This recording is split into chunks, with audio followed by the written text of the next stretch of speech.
Welcome, class. It is I, your school's counselor, Mr. Edward Nigma. The Riddler. Yes, the Riddler, as people around this campus seem intent on calling me.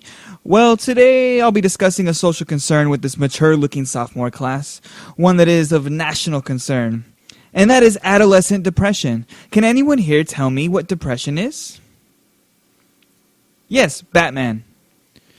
Depression is the bottomless pit of despair you experience after being a young child helplessly witnessing the murder of both of your parents in an alleyway. Thank you, Batman, for that oddly specific answer. And while yes, depression could be the result of a horrific trauma, such as what you described, depression could also be about something for many other reasons. Depression is a mental health problem that causes a constant feeling of sadness.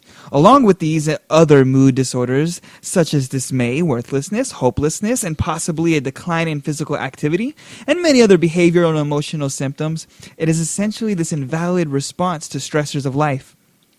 For teens like yourselves, depression is not only common, but can have severely impact on your future.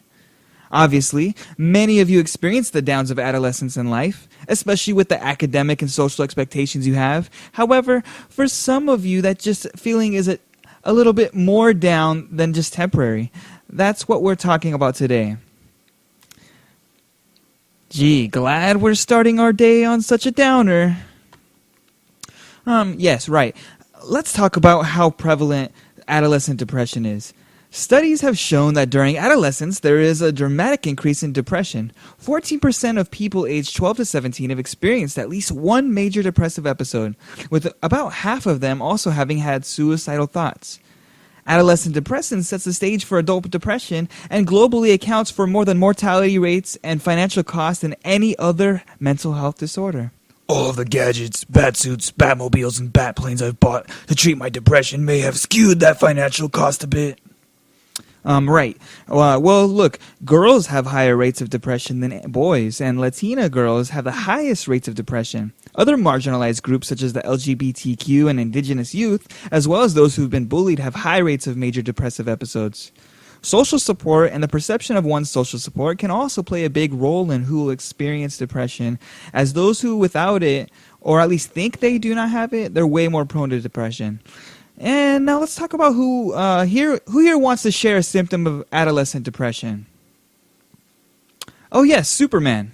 I think a symptom of adolescent depression is this feeling I have had ever since my evil billionaire arch-nemesis Lex Luthor was elected class president. This symbol on my chest, on my home planet, it stands for hope. But lately, with the way things are going, the way the student body is divided, the way we have given rise to bigotry and hatred in support of President Luthor, I just feel like all hope is lost. Feeling hopeless is actually a symptom of depression. Let me list off some other symptoms of depression. Be alert for emotional changes such as feelings of sadness, which can include crying spells for no apparent reason, irritable or annoyed moods, frustration or feelings of anger even over small matters, a loss of interest or pleasure in normal activities, a loss of interest in or conflict with family and friends, low self-esteem, feelings of worthlessness or guilt, a fixation on past failures or exaggeration, self-criticism, extreme sensitivity to rejection or failure, the need for excessive reassurance, trouble thinking, concentrating, making decisions, and remembering things, an ongoing sense that life and the future are grim and bleak, and frequent thoughts of death, dying, or suicide. In addition to those emotional changes, there are behavioral changes to keep alert for. These include tiredness and loss of energy, insomnia or sleeping too much, changes in appetite, use of alcohol or drugs, agitation or restlessness, slowed thinking, speaking, or body movements, social isolation, poor school performance or frequent absence from school, neglected appearance, angry outbursts or risky behavior, self-harm, and making a suicide plan or attempting suicide. Now, one or more of these symptoms does not conclude that one is suffering from depression, but these symptoms can definitely be a warning sign. Why so serious? Put a smile on that face. Unfortunately for many, a simple smile is not enough. However, before we discuss risk factors associated with adolescent depression, I'd like to do a little exercise with you all. Depression, it's very difficult to cope with, and having a hobby or something you're passionate about is important for helping to cope with that down mood. I'd like to go around the room, and if we could, I'd just like everybody to share something that you enjoy doing that could help you cope with something if you were depressed. Thanos, let's start with you. Well, I enjoy collecting powerful jewelry that will help me one day conquer the universe. Collecting, great hobby, and positive affirmations at that. Well done. Hulk? Hulk smash and smash and smash stone until sculpture look beautiful like Hulk. Ah, art therapy works wonders. Black Manta? Scuba diving. Ah, and I see you're dressed for the dive already. Robin? Gymnastics. Athletics are a great hobby to help those cope with depression. Aquaman? I read poetry to the fish. Now, class, there's nothing wrong with talking to fish. Poetry is a wonderful art. Flash? I do long-distance running. Ooh, yeah. Jogging and other forms of exercise are a beneficial way to help clear the mind. Valkyrie? Bodybuilding. Oh, so yeah, similar to jogging. Great hobby. Star-Lord? Yeah, I love listening to these two awesome mixtapes I have on repeat. Yes. Music. Excellent. Joker? I host a makeup tutorial vlog on YouTube. And clown enthusiasts everywhere are better for it. Iron Fist? Oh, meditation. Meditation is where I center myself and find my chi. Yes, meditation is an excellent choice. One we should all try to take time out of the days to do. Wonder Woman? I read, archery, fencing, being the head of our school's speech and debate team. Yes, all activities that are great hobbies to have. Excellent. Spider-Man?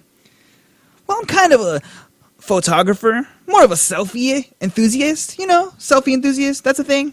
I take a lot of selfies, like a lot. Photography is a wonderful hobby. Okay, and finally, Batman, what's your hobby?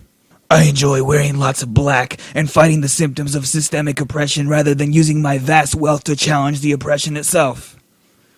Oh, okay. Thank you, Batman, for your enthusiastic answers as always. Thank you, class, for sharing your answers. It's important to have something to get enjoyment from, especially as a coping mechanism for adolescent depression. There are many risk factors associated with adolescent depression, one of which is suicide.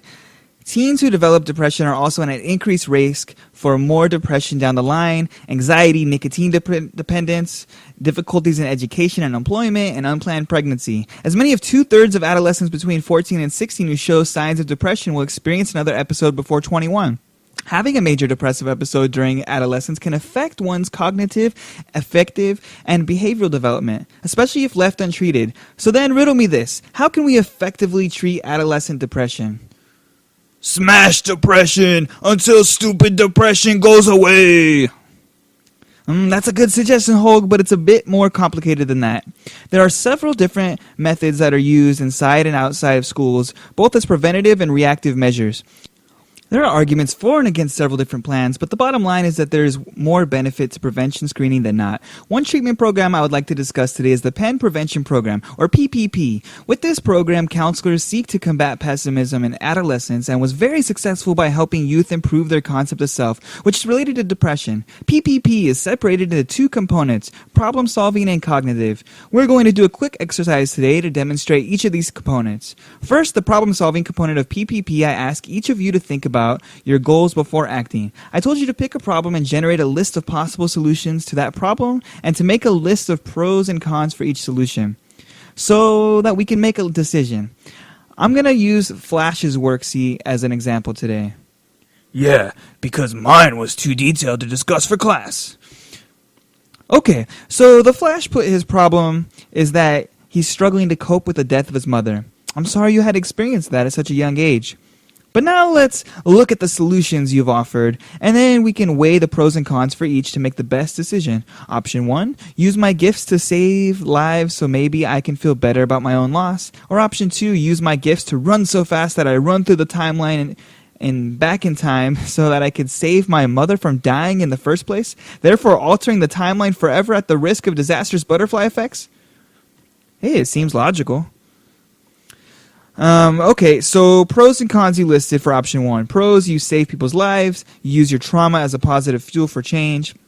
Cons, your mother's still dead. Option 2, pros, your mother might live longer than her original death. Cons, altering the timeline may have disastrous effects. You may lose your gift that allowed you to save lives. No way of guaranteeing your mom still lives a long life. Now, Flash, based on weighing the pros and cons of both potential solutions to your problem, which do you choose? Option 2, save my mom, alter the timeline forever. Oh, joking.